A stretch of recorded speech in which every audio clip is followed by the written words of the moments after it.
going? Good. I'm gonna get us started, and we're gonna have fun and interview you, and that's it. It's gonna be a good time. It is. Thank you. I appreciate it. Sorry for the confusion. Nah, no, No. it's no problem. It's no problem. Here we go.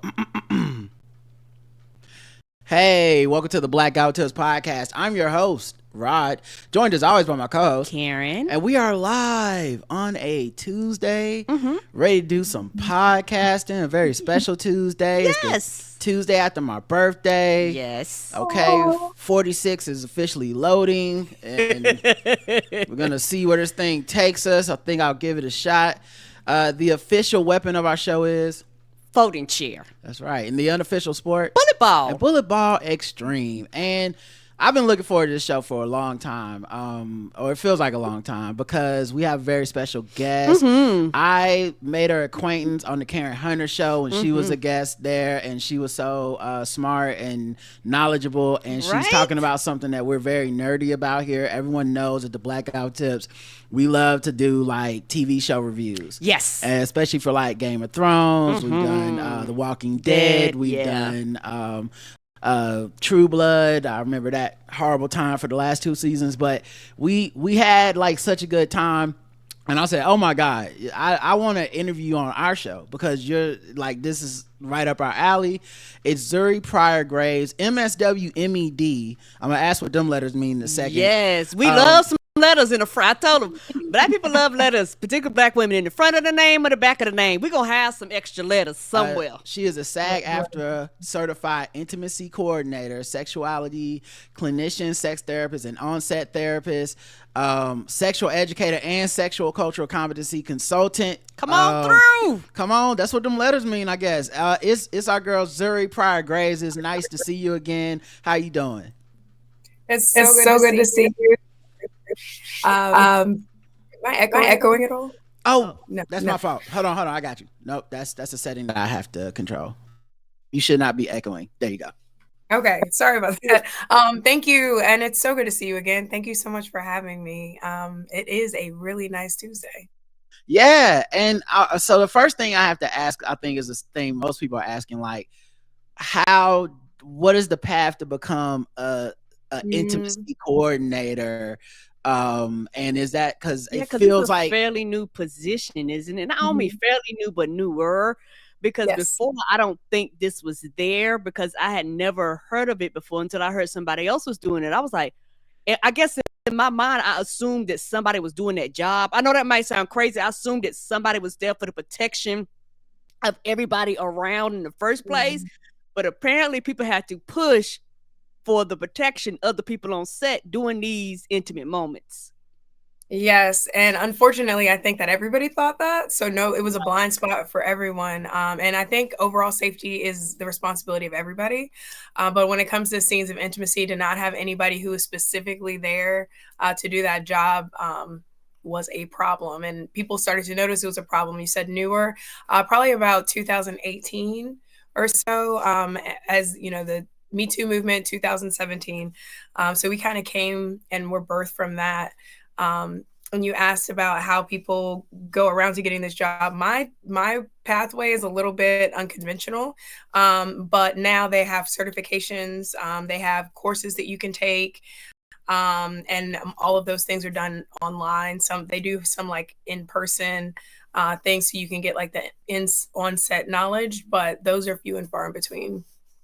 wow. Do they have like, so I know I sound silly, but do they have like certifications? They go, okay, you must meet these standards, you must pass these tests, you must know these rules before we allow you to even attempt to go on anybody's set. Yeah, that's what you want, right? So with the newer position, we are, and I've been called like a gatekeeper, and I think this is one of those times where I'm okay with that, because we are looking out for people's safety in these really super vulnerable moments. Because right now we're trying to unionize, we're trying to become a part of SAG. Like I'm a SAG-AFTRA, like I'm on their registry, but we don't have any official affiliation. So right now we're trying to be a part of the union. And with that, we can have these standards that we can say, okay, if you have not done this, that, and the third, But at this point, there's no really real way to back that up. So people Right. are walking on a set and saying, "Oh yeah, I'm doing this," and then productions are getting sued because they didn't do any of the things that they were supposed to do, and there are legal elements to our job, and there are all these other things. So it's a little complicated right now, but I'm hoping in the next year it gets a little bit less complicated and a little bit more standardized. Now, I do have to ask, what is MSW as a, like, what does that mean? And like, I see MSW, MED, is, so obviously if this is a 2018, like kind of 2019-ish invention of a job, what did you go to school for? And are these things that you're able to use from your education into this job? Or is it like, no, this is kind of starting from scratch? A little bit of both, but my MSW, both of my degrees are in sexuality. I have 2 master's degrees, and I'm working on my PhD, all in the sex world. So my master's my MSW is a master's in social work, and it's with a clinical focus on sexuality. So it's a clinical sexuality degree, and then my MED is an educational sexuality degree, and so I have a master's in education. So that's where the sexologist comes from, is the master's in education, and the sex therapist is I am a sexuality clinician and social worker and therapist. And what were you doing with that before, moving into this field? I actually worked with kids. Okay. I live in Atlanta now. I was living in Philadelphia, and I worked for an organization that supported predominantly HIV positive LGBT youth, huge homeless and marginalized population of 13 to 24. And people are like, "You did sex therapy with kids?" And I'm like, "Absolutely. Everybody, the second you're born, you have a sexuality. Sexuality doesn't necessarily mean your, intercourse. So it means a plethora of different things." And so that was, I was a therapist for a nonprofit organization doing that. Yeah. And I think also a couple of things that happen. One, kids do have sex. Many of us had sex before we were 18. It's like, honestly, I took too long. It was people being like, what's the problem? You know what I mean? So I don't know why we pretend like that doesn't happen. Like once we start talking about this, but also being educated, learning about yourself, learning about intimacy, learning about sex, that's not a bad thing to be learning for a kid, especially when we think about stuff like consent. Like when we talk about like the Me Too movement, how much of that is about people's, one, either lack of understanding about consent or just willfully taking advantage of people who didn't understand how things work. So learning those things at a young age could be helpful. So I can definitely understand that as a calling. And even though it's not a direct connection, I can kind of see how that could connect to intimacy coordination. Yeah, oh, absolutely. Yeah, and also to piggyback on what Roger was talking about, children are curious about sex, and it's just something that comes to people naturally.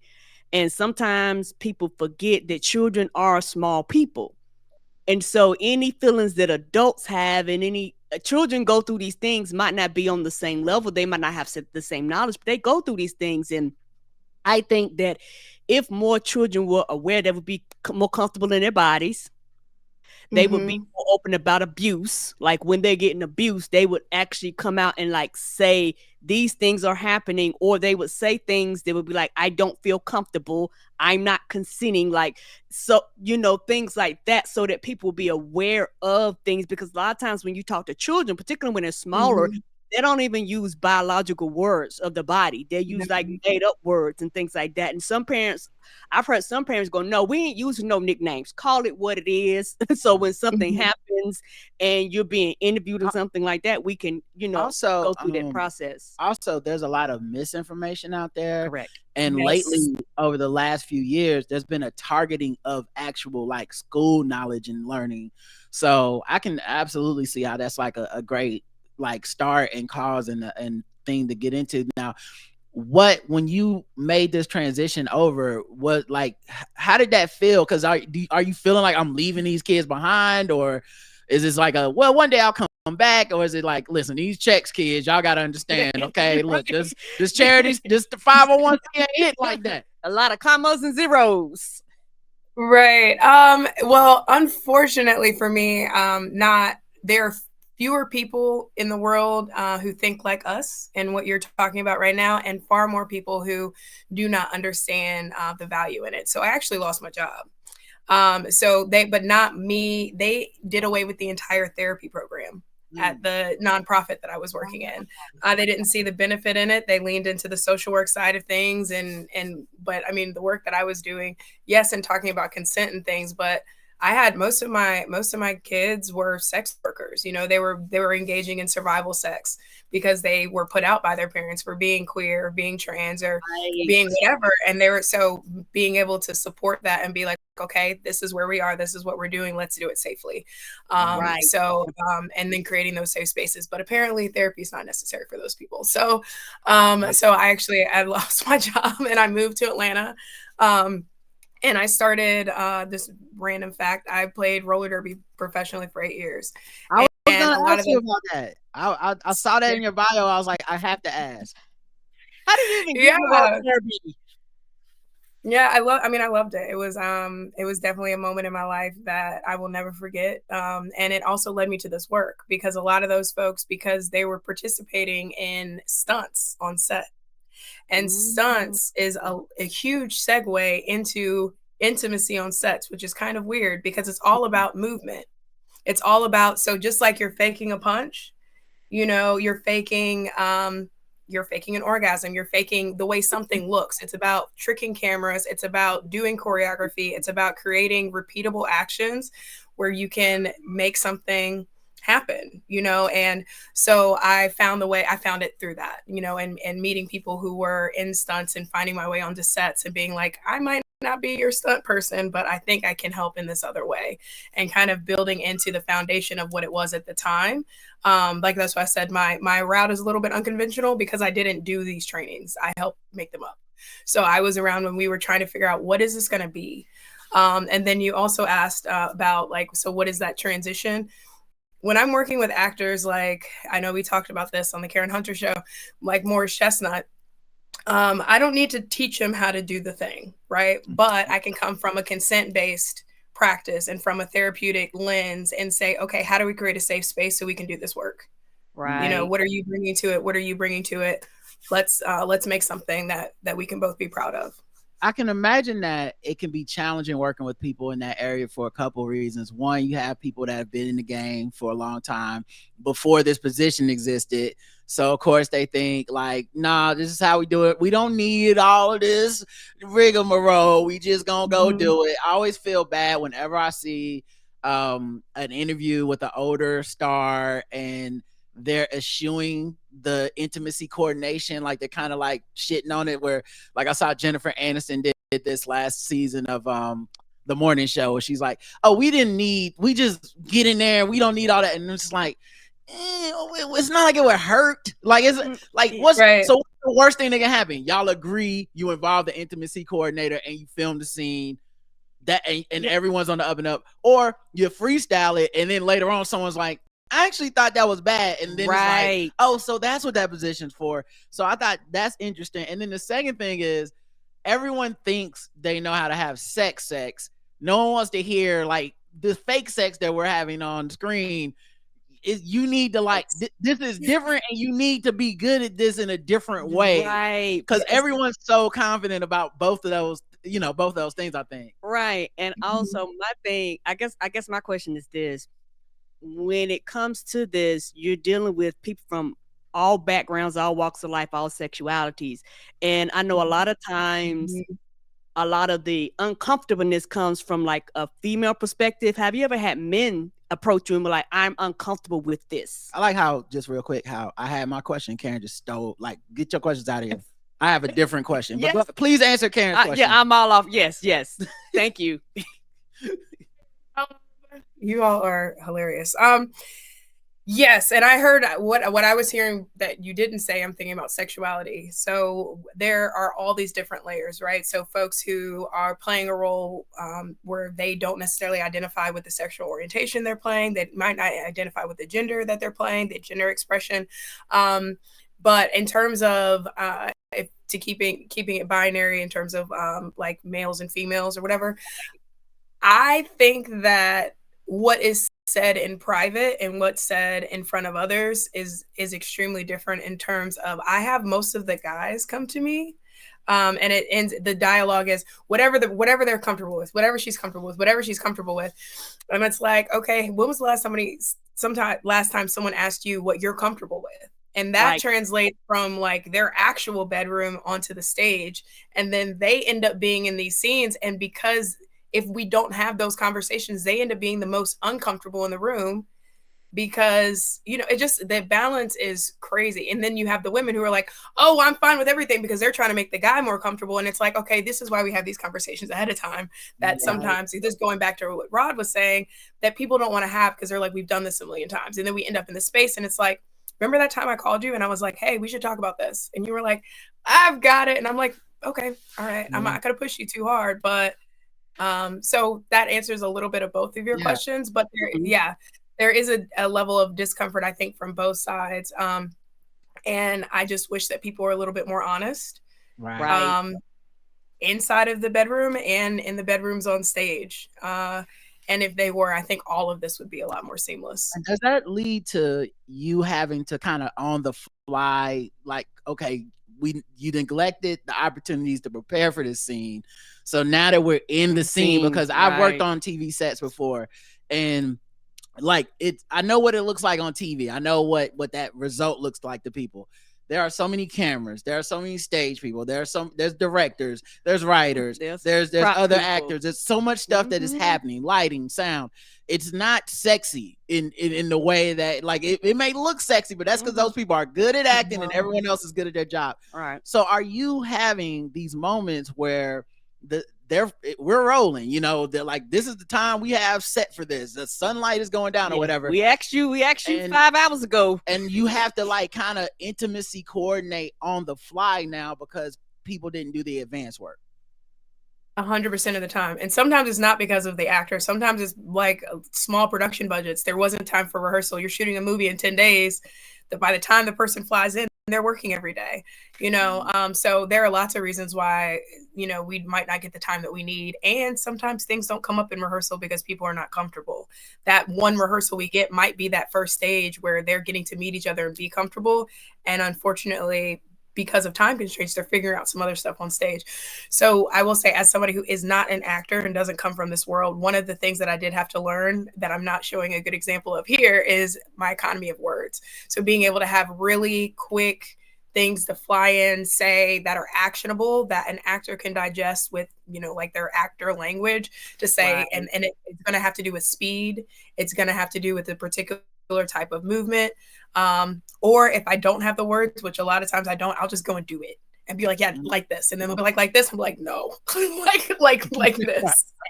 Like, the camera's going to be over here. You need to be exactly here or it's not going to look right, The other thing, I thought about this, because I think after the Me Too movement, like I feel, or after, I guess post Me Too, whatever era we're in, this feels like it's still happening, but it's never gonna not be happening anyway. So in this era now, I feel like there was a period of time where there was almost a quote unquote overcorrection, if that's the word to use, where a lot of stuff became very like sexless. Like it was just like, listen, Marvel heroes have 12-pack abs and they take their shirts off, but they do not kiss and they do not have sex. And I think in large part, like there was, kind of a desexifying of even like the adult risque type of stuff. Is like, calm down. But then I feel like it's kind of shifting back now to like, people are like, no, it's time to get sex scenes back. It's, I mean, you still can't help what ratings are. People tune in for Euphoria. So like, we'd be in denial to be like, well, no one wants to see that. Apparently some people want to see that. Yes. And the thing I've been noticing lately in interviews is a lot of these actors, especially actresses, when they're doing their press runs, they're almost having to be like proactive. Like, I wanted this scene, or it was important for my character to be nude. This is very famously in Oppenheimer. Florence Pugh. It's like every interview she was like, oh no, I wanted the nudity. It was important to this character. It wasn't just that, and so are you feeling like at this point there's like a shift back to, I don't know what, I wouldn't even say normal because I feel like it was crazy back in the day, but like some sort of pendulum shifting backwards, back towards sex? I think, just from a viewer standpoint, I think there is a huge pendulum. I think that, like, post Me Too movement, you're right. I think that people took it all out because they were like, we don't want these problems. And then they were like, oh, intimacy coordinators. So then they were like, if we're going to have an intimacy coordinator, we're going to do all the things. But then intimacy coordinators came in too hot. And they were like, okay, we are directors and we are the sex police and all of this. And I mean, I'm glad I was never that person, but that's what happened. So I feel like, so now, not from a viewer perspective, from an inside the production perspective, people are getting out of that tiptoe. So I think that, like, they were really excited. Some people were excited about the idea of intimacy coordinators, right? And being like, okay, so now I can go back to writing simulated sexual situations and things. And then we got here and they're like, okay, this is not what I thought it was going to be. So, and now they're realizing, okay, this is how we can use this person. This is how this person can help enhance our production as opposed to being there to police it. And this is how things can make it better. So I feel like there is a pendulum, and then there's now, what is that thing? About, but yeah, the balance is being restored. And I think the balance is being restored in a way where people can move in safety, as long as you have the right intimacy coordinator on the project and you have actors and a production who trusts the process. Yeah, and with the intimacy coordinator, do they cover like all forms of sex, be it like, here's a sex scene, here's an oral scene, like whatever it is, their job is to be there anytime it's any form of sexual activity? Yes, and I usually say anytime there's any hypersensitive material, and that goes back to my therapy brain. Like, I try to get on projects where it could be anything from sexual assault, and sexual assault might not lead to anything, but it is, it's highly emotional. It's and things, and then you have the other side of that. And I've talked to Rod about this on Karen Hunter's show, The Righteous Gemstones, which I've been on for 3 years. And I don't know that this season is the first season I'm really done a sex scene. Everything else has been baby suckling a breast, or somebody mooning somebody, or somebody flashing somebody's penis, or what have you. So it runs the gamut of anything where you feel like there should be a limited number of people in the room. There's potential exposure and nudity there, or someone is going to be put in a really vulnerable and highly sensitive situation. We implement a certain level of protocols that are different from regular set. It's called like closed set. It just means limited number of people, the fewest number of people possible to be able to get the shot. And also, depending on how deep that goes, we will have a legal document that supports that. So it's called a nudity writer or a simulated sex writer. And I would be in the space with that, with the knowledge of what the language is in it, to make sure that those boundaries are being withheld. And you've what all shows have you worked on? Because I mean, obviously I love Righteous Gemstones. But what other shows have you worked on too? I've done a lot of Stars things, P-Valley, BMF, Netflix, Neon. There's some other things. I'm bad at this. The Piano Lesson most recently, Reasonable Doubt. But I've probably about 40 productions in the last 5 years. So what do you find yourself, because I'm assuming each set is a little different. Is there like a difference doing like the comedy, nudity, and sexual material versus like your dramatic, like sexual material and stuff? Is there any like difference in how you have to coordinate it? And the reason I'm asking is because I love Righteous Gemstones. I love that whole crew, Walton Goggins. So I'm just imagining, just from how much I've watched, a lot of that must be improv, and improv must be kind of a wild card to coordinate, because it's like, I would assume you go into a scene if someone's going to pull out a penis or something, like everyone does know that, hopefully. Yes. but at the same time, it might not be like a scripted, like you say this line, the penis comes out, then you say this line, or however that works out. So like, what differences are there in these sets to you? Yeah, I mean, Rod, there are no random penises. So at least everybody would know that something is happening. So creating a container, and that goes for anything from sexual assault where there might be screaming, me pulling the crew aside during our safety meeting and being like, hey, these are the auditory things that might be heard in your work today. It might be moaning, it might be screaming, it might be pain, it might be pleasure, it might be something. So equipping people with that knowledge and information. And then like on the flip side of that with the silly stuff, creating a container where it's like, okay, I know that this scene says this, like, and also giving, especially on the Righteous Gemstones, being like, everybody's okay, everything's okay, because they look at me and they're like, and I'm like, I'm not HR, okay, you know, like it's fine, like I know I'm hearing this conversation, you know, I'm like, I feel like I know where you're going with this, that's okay, you know, as long as everybody's okay with it, that's okay. Again, not the police, just like, and so I think one of my favorite parts of my job is creating a safe space for that creative freedom to flourish and making sure that everybody feels supported in that, as long as everybody's informed and consents to it. Yeah, because I can imagine they look at you like the hall monitor, and it's on a show that funny, that has to be interesting too, because it's like, I'm sure there's things you find funny that they're like, you're like, that's, or you see something like that's good jokes, but they're kind of like looking over like, was that? I walk around like this the whole time. Like, did we cross the line? I don't know. That's honestly how I watch it. I watch it like that too. I'm like, oh my god, I can't believe y'all crazy. Yeah, but Rob, the more serious stuff it does get. I only answered half your question. I'm sorry, but like, yeah, I do. If you can't tell already, I'm trying to be a little bit lighthearted, but I'm a pretty serious person. I'm an academic. Coming from that therapy world, my mother was a therapist.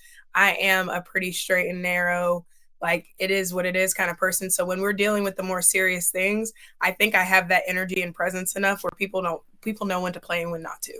And I think that I really try to create that container and that space for people who are doing some, even if it's something that doesn't look hard for someone else. You never know the conversations I've had with an actor and how challenging it's going to be for them to get through that day, and anything I can do to help that be a little bit easier, I try. And when people talk to you, is there like a, I don't know if this makes sense, like a confidentiality clause or something? Because like they're coming to you and it's something really intimate. It's specifically designed for you and your position. Might not be designed for anybody else. So is it where they can come to you and be like, okay, this is what's going on, this is how I'm feeling, blah blah blah blah, and it kind of just stays there. And I think that yes, Karen, and I think that comes from also being a therapist. You know, like I've signed my, you know, stuff, and so but when it comes to production, there are things that I have to. And I would let somebody know that I'm like, this is actually like, it's like, okay, are you willing to tell this story? That's a question I ask a lot, because if somebody's like, oh, I'm not comfortable with doing that. And it's like, okay, are you not comfortable with doing that particular action? Are you not comfortable with telling this story? Because that is a different conversation. That's me going to the writers and being like, this may need to be revised, or this person may need to be recast. You know, if that person is like, this is a truly boundary.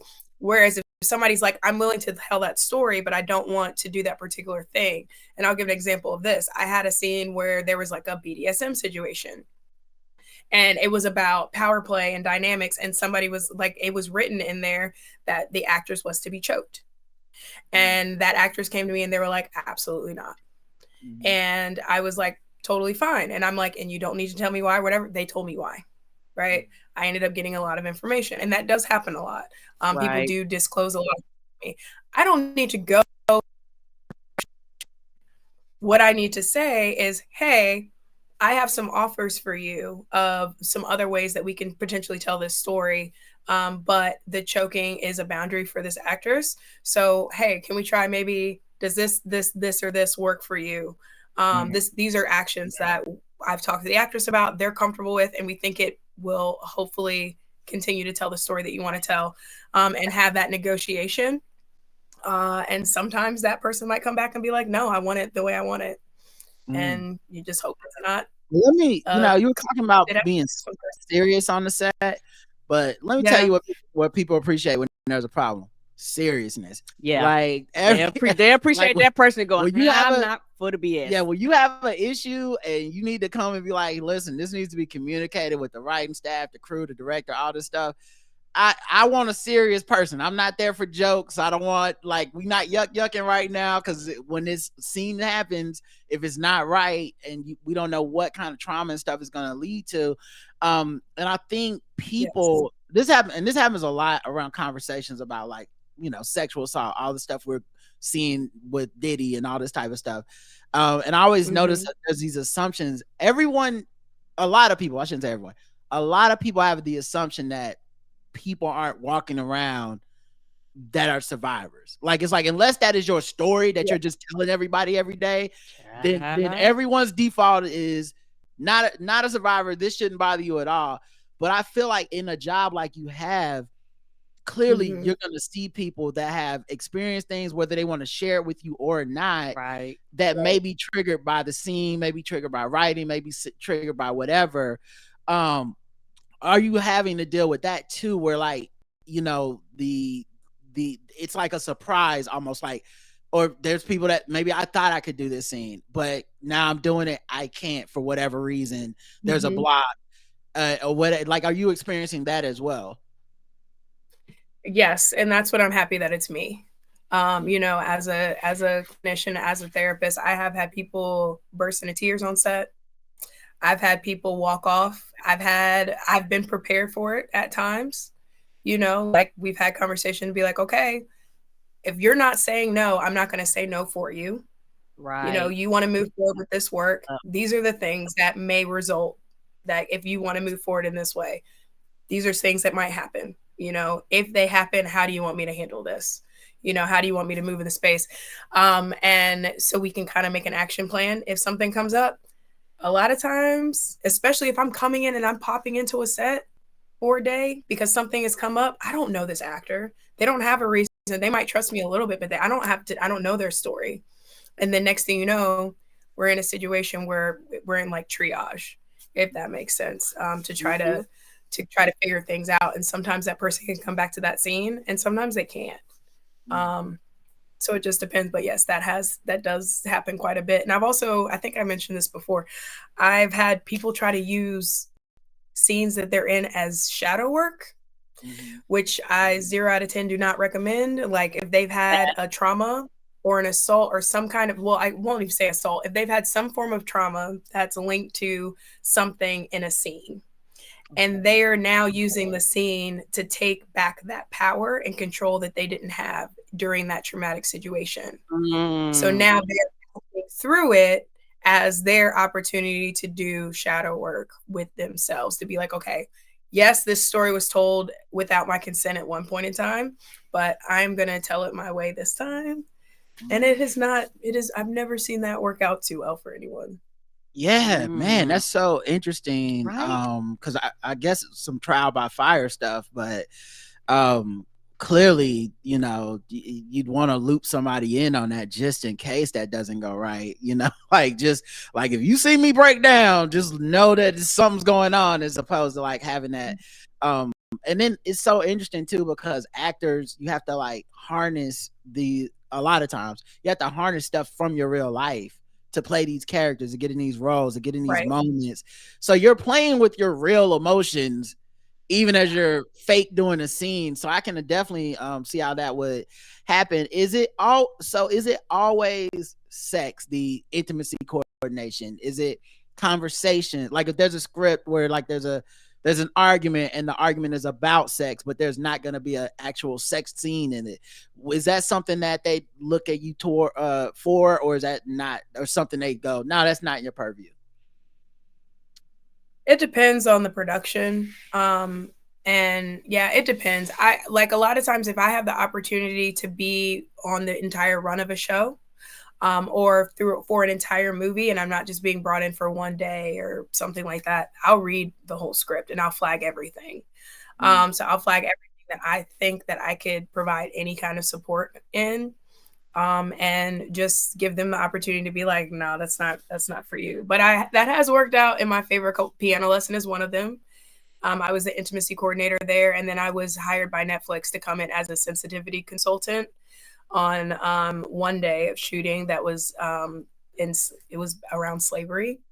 Mm. And yeah, and then on another day, there also around slavery, but this was more in the capacity. I forgot what they put me on the call sheet as, but it was like a set therapist because it was slavery and it was a mother losing a child. And I was so happy that I was there that day because I think like when I was there and I introduced myself and people would see me around as an intimacy coordinator and I was like, this is the capacity I'm here today. I think everybody was like, yeah, cool, cool, cool. I passed out so many tissues and gave so many hugs that day. You don't know how, like, especially when you have an amazing actor, like that entire production is going to be phenomenal. These people will take you there, Right. and you don't know how that's going to make you feel. Right. Do you feel like this is another thing I've noticed too, which I think is like kind of dope after the Me Too movement, is that there's a lot of adjusting to certain, like for my example, my go-to example is Game of Thrones. Game of Thrones before like Me Too movement, before people were very vocal about stuff like sex position, which is when a character is explaining some boring plot point and the writers and the director and everybody's like, don't nobody care about who fought the Great War and which king betrayed the other king. They don't know what castle, what land. So in order to get them to pay attention, in the background, we're just gonna have two people scissoring and they're moaning, and then the guy's giving a monologue, and that's the only way we can think of to convey this information. And I think afterwards, there's after a lot of criticism and a lot of like directors and stuff doing interviews where they show they truly did not understand, like even the interview wasn't like, oh no, we considered these things and we decided to do the scene anyway. It's like, what? People got a problem with that? So I feel like that, that's the rise of your intimacy coordinators. But also I see people like writing differently. Like in the new Game of Thrones, House of Dragon, they've replaced almost all sexual violence stuff with stuff like women having harrowing births. Like they are saying now, like, instead of it being, whatever sexual assault, it is also just as dangerous to be a woman in this universe because a woman has to have a kid and a man does not. And in this medieval era style, whatever, the maternal health rate is bad. It don't matter if you're a queen. Every single time you have a child, you could die. And whether like, and just the harrowingness of that. Would you have to like have an intimacy coordinator for something like that that's like about birth, that's not even like sex as people like to think of it? And two, do you like, is that taking food off your plate if they're like, we took the sex out but we did put the birth scene in, but we don't need you to do that? Traumatizing. Right. And I think that goes back to, yes, I mean, I would prefer to be there. A lot of times, like if production has not asked me to be there and I've read that scene and I'm like, I'll go to the actor, and not to have them bully production or anything, but to be like, hey, how are you feeling about this scene? Would you like me to be there? Right. And a lot of times if production is not thinking about it, if they're thinking about anything, they're thinking about the budget, well, depending. Some people are really genuinely thoughtful. I don't want to disregard them. But a lot of times it is about budget. And if it doesn't, like you asked, like what is and what isn't intimacy, if it doesn't check off all those boxes that SAG is trying to make the boxes to check, do you need that person there? And a lot of times, like I've had scenes like with younger actors, like BMF scenes. I can't wait for you guys to see this upcoming season, but we have some younger actors who are engaging in things that if you wrote it based on what SAG is trying to make, it would be like, nah, that's not really intimacy. Like a kiss is not really intimacy, but if you have an actor who's asking for that kind of support, listen to them. So with the childbirth, with abortion, with any kind of doctor, anything, like I've consulted on shows where you have somebody who comes in unconscious and maybe has bullet wounds and they have to cut off their clothes. You don't necessarily see nudity, especially if it's like, you're talking about your Foxes, your ABCs, your NBCs and things. You're not seeing a boob, but you have a person, a whole human that you're throwing on a table and then cutting off their clothes and putting fake blood all over them, putting them in a hospital situation. You never know what that's going to bring up for them. So kind of gets into like the mental health coordinator, sensitivity person or whatever. But as an intimacy coordinator, because of my background, I really do try to flag those things. Yeah, and you talking about that also makes me think of like fights. You know, when people are fighting, sometimes they might pull off clothes, they might, tear clothes where maybe breasts are showing or buttocks are showing. Fight in the nude. Like fight in the nude. I mean, we were just watching Agatha All Alone, which is a comedy and it's a Disney show and it's funny. But there's and Catherine Hahn in the interview said she's the one who wanted the scene this way. But there's a scene where she's just butt ass naked. It's covered, like you're not seeing anything you like R-rated, but like and we've seen this with men in the Marvel universe all the time. Like it's a big thing for like these men that get on the steroids and all that stuff. So it's like they do the like butt shot where you see the guy's butt from under. But she's the first woman to ever do that in one of these superhero roles. But yeah, once again, I can imagine even with it being her idea, even with her being behind it, having to be like, okay, so this is how you're gonna have to like handle this on the set. This is how it's gonna have to be probably in the script, so that it doesn't look exploitative, so that it doesn't look like you're just doing this out of nowhere. So I can imagine all of that stuff, because if you have to stunt coordinate like a punch, you definitely gotta think of all that stuff. And like I said, I don't think people think about it's so many people on the set. A lot of people. No, you don't know any of their stories. No one comes over to the cameraman and be like, so what's your history with nudity? Like, no, they're just like, you obviously should film this because you here and you getting paid scale, so don't worry about it. Right. And you said so many different things in that are so relevant and so true, and things that people don't think about. And I'm thinking, like, the first thing that I thought about is, I don't know if you remember last season, we did a naked fight in the Righteous Gemstones. Yes. And that was wild. That's probably, and it won an award. Which is, and intimacy coordinators don't get awards yet. We don't fall into any categories yet. But that's claiming it.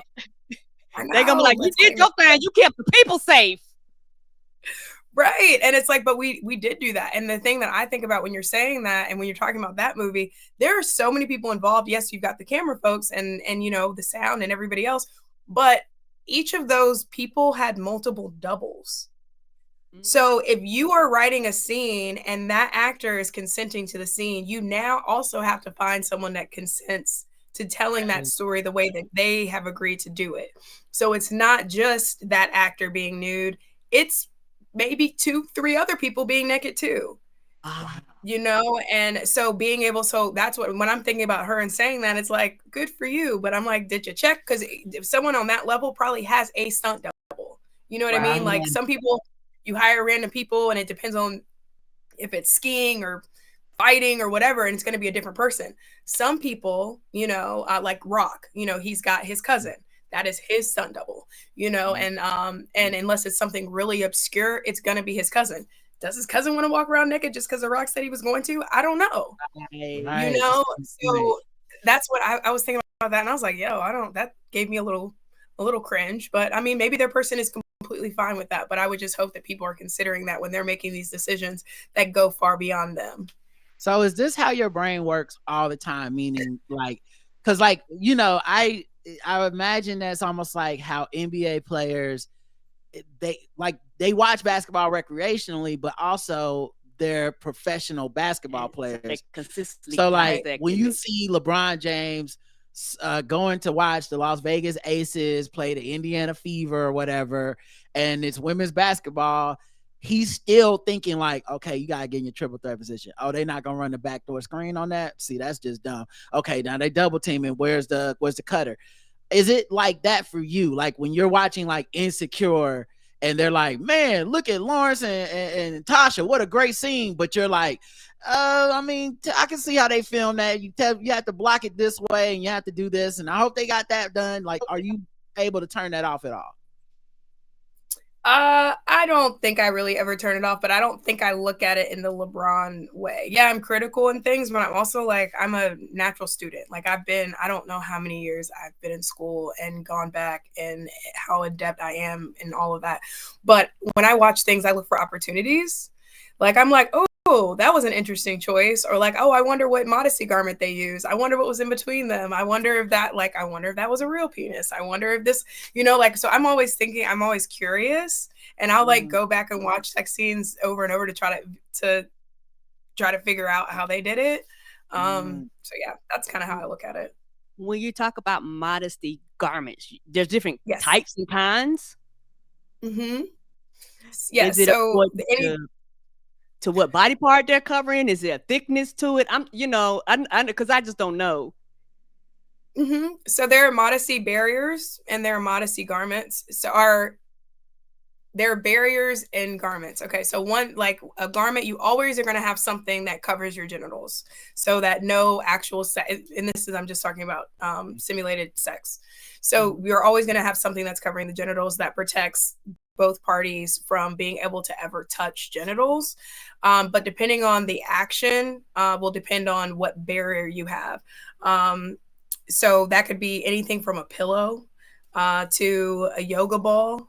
Like if you see something that is like a new thing that we're doing is like a deflated yoga ball, and you put it in between somebody, especially like if somebody's like riding somebody on top, and they can like bounce on the ball instead of bouncing on the person.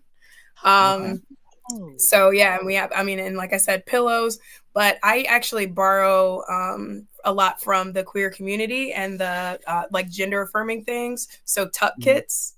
I use a lot of so things that in the real world people are using to tuck their penises and their like testes, so that they look like they're flat. I'll actually use those on vulvas and vaginas because it just keeps everything intact, and because they're usually a little bit bigger for a penis or for testes, I can put a pad in there to help limit friction. So I can use like a breast cup. I've taken the things out of a bathing suit thing, because right now we're still making this up. So I have some things on the way that I'm trying to come up with, but cut up yoga mats, because you can take a yoga mat, you can get one, for $5, cut it into the shape of someone's body, put a sticker over it, tape them in it.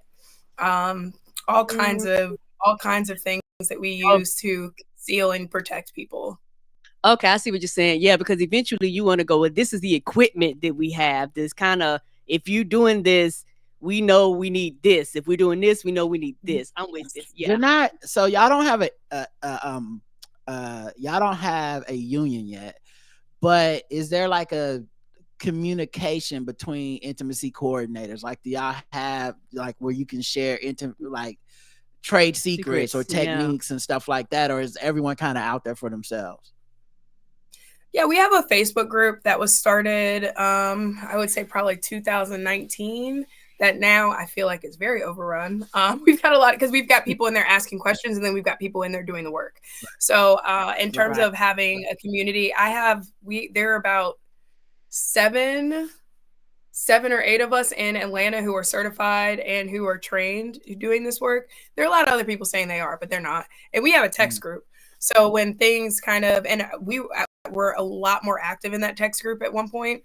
I wish we were a little bit more active now, because things happen all the time. Like I had an incident last week, and it's just kind of like, I'm a department of one, and I'm sitting there and I'm like, I think that this should be happening differently. And I have no idea who to talk to about it. And it does get really lonely. And it does get really concerning when the stakes are so high. And I think that when we do unionize, I'm hoping that there will be more lines of communication and things, because it is really challenging to do this work and do this work. Yeah, working and I would just worked on a talk show, like a late night TV show. So it wasn't like we filmed stuff, but it wasn't anything that was like risque or whatever. But what I learned from that is just how much a set is just a living, breathing, like thing, like a body, and everyone is an organ in that body, and everyone has like a important job to be everyone. You need to have a lever that you can pull the plug on something and be like, whoa, we gotta make sure this is right. I was a writer, and so sometimes I would go out when we would do these like man on the street interviews, and we wrote questions all day, but sometimes stuff just comes up on the fly, or so and you just like, whoa, go back and do this. He's gonna say this, you say that, let's give that a shot, right? I'm imagining same thing with like, of course, writers are unionized. So, and there's like, it's kind of written into the flow chart that if something's bad enough or good enough, whatever, we as writers can be like, hey, hold on, we need to talk about this. Right. I imagine with it not being unionized, it's like, are you having differences on different sets where like sometimes they're like, Zuri, what should we do? And then sometimes they're just kind of like, oh, here comes Zuri. I hope she don't say nothing, you know? Yeah.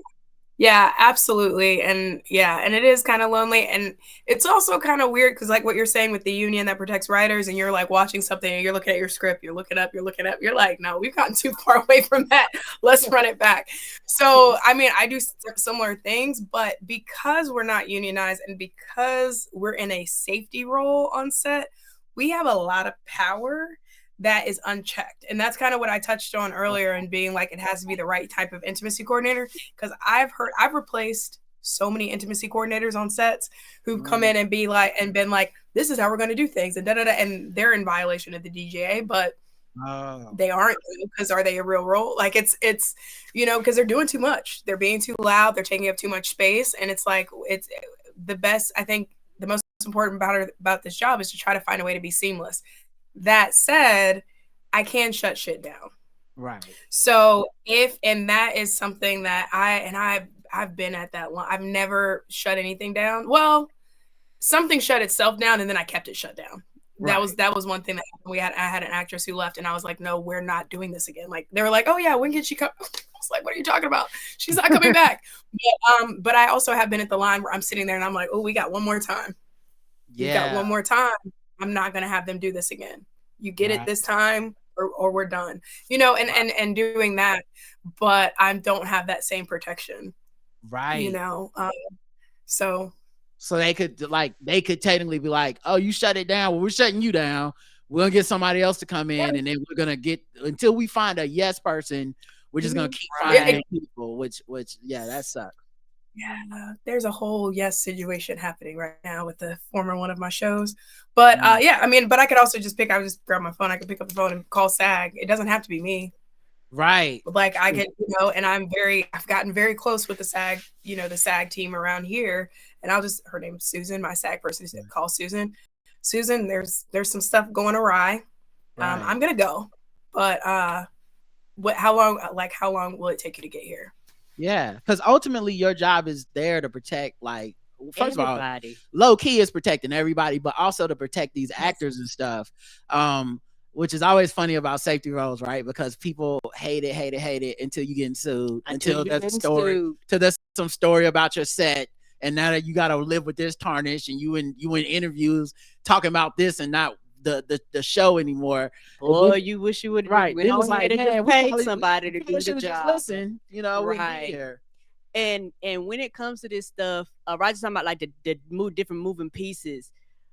When it comes to this stuff, what do you do about makeup? Because I know sometimes you have like makeup and things. So you do something, makeup gets smudged. Now we have to reapply the makeup and things like that. But you have these garments and stuff on too. Like how does that all go together?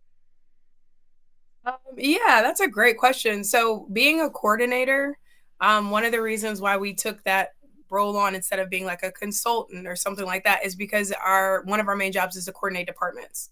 So calling, like making sure, like I have a whole document when I get on a show, and it has a column for hair notes, makeup notes, special effects, anything, to try to make sure all the departments are aware of what we've discussed and what the choreography is going to be, because it might just say in the script and then they have sex.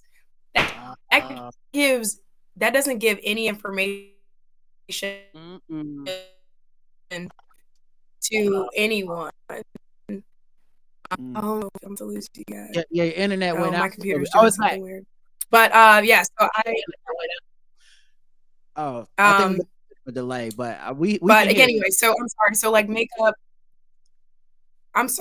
is like, so if it's a kissing scene or if it's a sex scene, I can let them know if there is going to be kissing or there's not going to be kissing, so that they can make sure that in between takes we definitely need to be reapplying. And if you have a very fair skinned actor and a dark skinned actor and they're kissing, you're getting makeup transfer everywhere. You've got, you know, and so it's not just lips. It's like you're going to have to re-correct this makeup.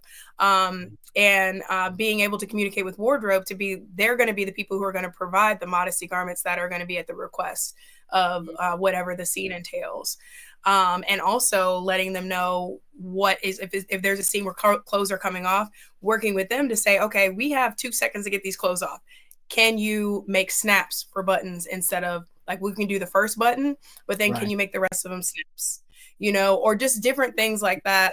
Or if there's a belt, especially with people with nails, if you're in a series, a lot of times these folks have press on nails, having makeup on standby to replace the nails that come off, and then rigging a belt from wardrobe and being like, okay, wardrobe, like this belt is going to have to come off. Can you make it easier for this person to take off? So there are all these different pieces that go into these scenes to try to make them a little bit more seamless. And it is me communicating with all these departments to make sure that they're aware of what's going on and seeing if they're willing to collaborate with me to build a plan. Some people, because I wasn't around, they just want to know what the scene is and they don't want me involved. They're going to figure it out and then they're going to tell me what it is so I can incorporate it into the choreography. But a great team is a group of people who are like, okay, we understand why you're here. Let's work together and let's build something that works for everybody. How long does it take to film a sex scene normally? Like, I mean, I'm sure it varies, but like obviously on TV, it looks like, oh man, 60 seconds of sex. That was easy, but I'm guessing it's clearly not that. Lots of takes, probably. Yeah. I've been in a sex scene for 8 hours. Wow. Oh my God.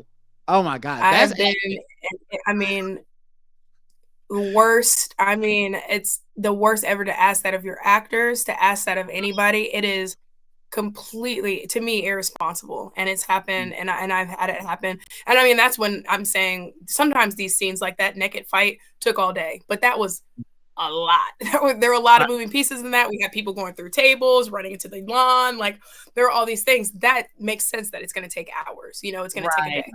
But a scene with just 2 people in a bedroom because you want to see very specific things, that's one of the scenes where I was sitting there and I'm like, you got one more time.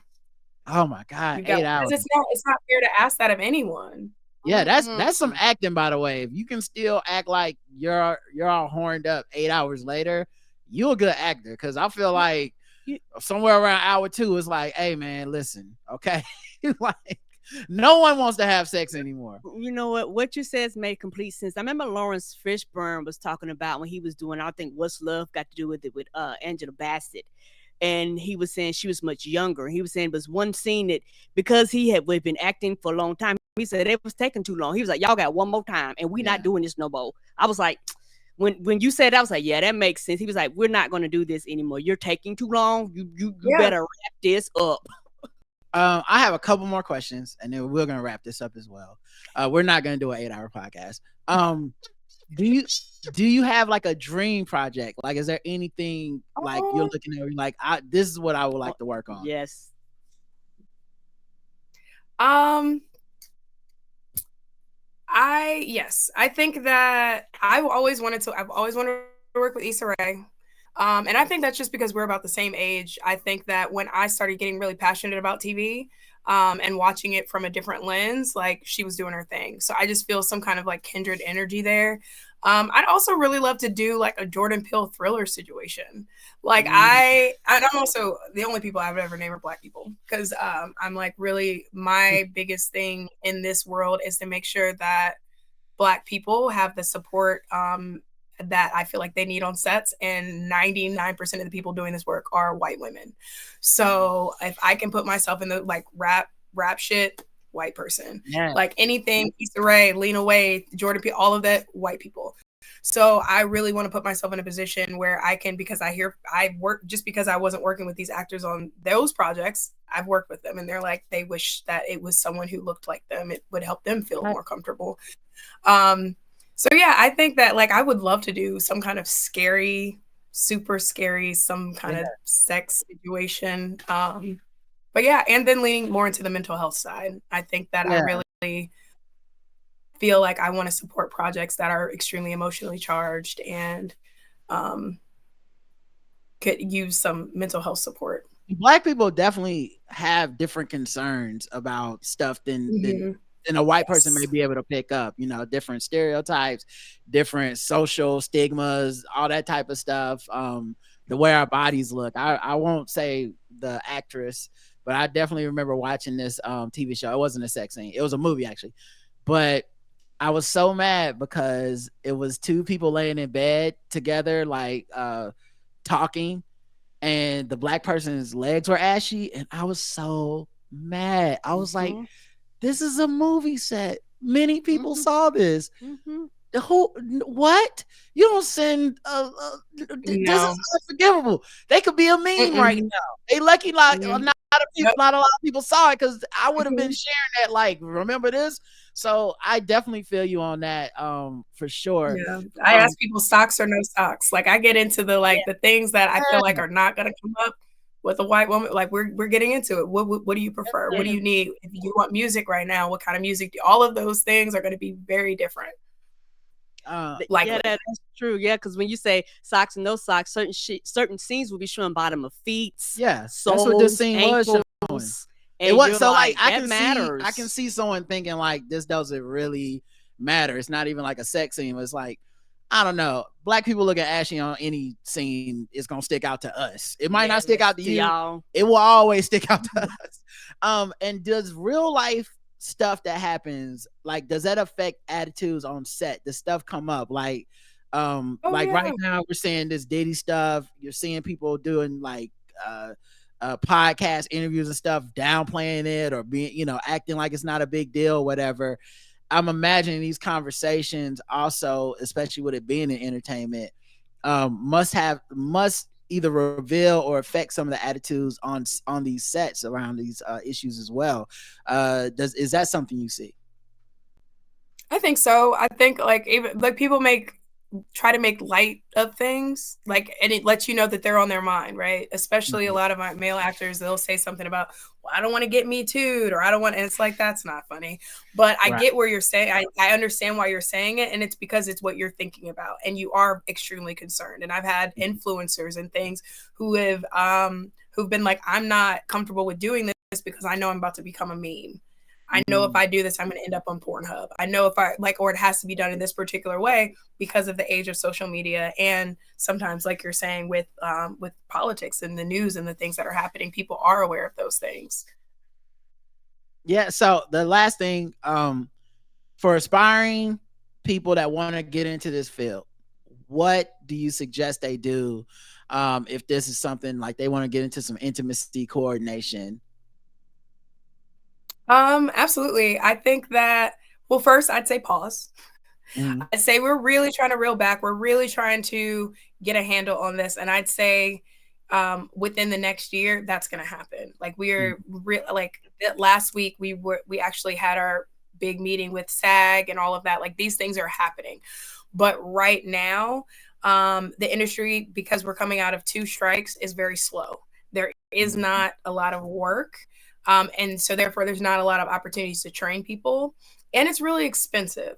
So if you want to go and do one of these training programs, it's an investment, and it's investment on purpose because there are so many people trying to get into this work. They want people to really realize the investment that they're making, but it's like there are levels to it. You can get to a certain level in the training, and then there really isn't a way to complete the final stages of it because their production is just really slow right now. And we're hoping that picks up, and we're also hoping that by the time it picks up, we'll have a better handle on what it is, and we'll be able to get the right people on the right productions and have the right alignments, because that's the biggest thing, right? Like productions will hire a person because they relate to the producers, but they don't look anything like their actors, and it just doesn't make sense. All right, and tell everybody where to find you. If you have anything you want to promote, we enjoyed this. It was very fun. Yes. Yeah, thank you so much. And I've enjoyed this too. And I love talking about what I do, if you can't tell. So having people who are genuinely curious about it, I love your questions. I really appreciate it. I mentioned the piano lesson a couple of times.